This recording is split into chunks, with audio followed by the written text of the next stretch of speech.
비그리스도인에게 전도를 하면서 가장 많이 들었던 질문 중 하나가 바로 하나님께서 왜 선악과를 만드셨는가에 대한 것입니다. 선악과란 하나님께서 에덴 동산의 중앙에 두신 나무의 열매로서 우리의 첫 조상인 아담 부부에게 먹으면 죽게 될 것이니 결코 먹지 말라고 한 금단의 열매입니다. 사람들의 질문은 에덴 동산에 굳이 먹으면 안 되는 이런 나무의 열매를 왜 하나님께서 만드셨나는 것이죠. 어떤 사람들은 이 선악과를 일종의 함정처럼 생각합니다. 인간을 거기 빠지게 해서 죽이려는 듯 말입니다. 그러나 선악과는 하나님께서 설치한 함정이 아닙니다. 만약에 그런 의도를 가지셨다면 하나님은 선한 분이 아닐 것이고, 그러면 그런 존재는 하나님이라고 부를 수 없겠죠. 성경도 하나님께서 사람을 죄로 유혹하시는 분이 아님을 분명히 밝히고 있습니다. 원래는 예수님을 믿지 않았던 예수님의 동생 야고보는 자신의 형님인 예수님이 부활하신 것을 목격하고 신자가 되었습니다. 그리고 그 후에 그가 쓴 편지가 야고보서인데 거기에 이런 내용이 있습니다.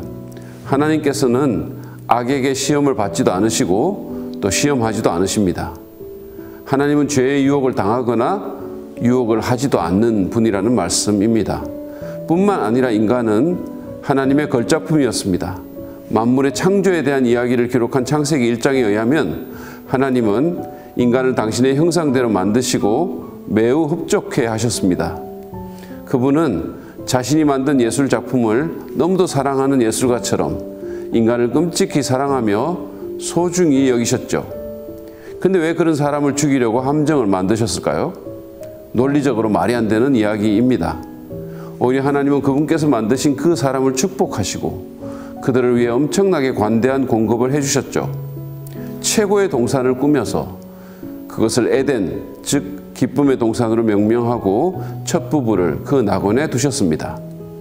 그곳에는 아담과 하와에게 필요한 모든 것이 다 있었습니다.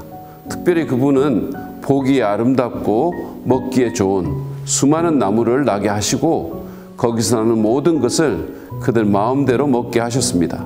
심지어는 더없이 행복한 상태로 그들의 삶을 유지시켜줄 생명나무도 있었는데 그것도 먹을 수 있었습니다. 금한 것은 딱 하나, 선악과뿐이었죠. 그런데 그 한 열매를 금했다고 사람들은 하나님을 비난합니다. 생각해 보십시오.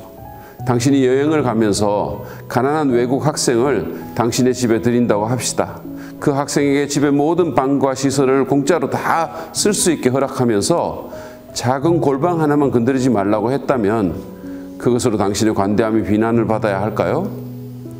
창세기 이야기를 하나님의 입장에 서서 읽어보면 왜 하나님에 의해 직접 작품으로 만들어졌고 그분에게 그토록 많은 혜택을 받은 인간이 자기를 너무도 사랑하는 좋으신 하나님의 유일한 금지 목록인 그 열매를 먹었는지 그게 더 이상하고 이해가 가지 않습니다. 그럼에도 선악과를 만든 이유가 여전히 궁금한 사람들을 위해 처음의 질문에 대답해 보려 합니다. 선악과는 누가 이 모든 것의 주인지를 생각나게 하는 일종의 메모와 같았습니다. 그것은 또한 인간의 위치를 상기시켜주고 경계를 설정하는 경계선이기도 했죠. 비록 아담과 하와가 제것처럼 모든 것을 누리고 있었지만 그들은 주인이 아니었습니다. 그 주인은 따로 있었죠. 그들은 또한 하나님의 명령에 의해 에덴 동산을 다스리고 있었지만 여전히 사람이었고 하나님이 아니었습니다. 물고기가 물 안에 있어야 가장 건강하고 자유롭게 살 수 있듯이 그들도 하나님께서 정해 주신 위치에 있어야 했습니다. 선악과는 그 사실을 그들에게 일깨워주는 상징물이었습니다. 너희들은 주인이 아니고 하나님도 아니니 그 사실을 늘 인지하고 겸손함과 감사함으로 이 모든 것을 누려라 라는 메시지가 그 안에 담겨 있었습니다. 불행히도 첫 번째 커플은 그렇게 하지 못했습니다. 그들은 하나님처럼 될 수 있다는 마귀의 달콤한 유혹에 빠져 선을 넘었습니다.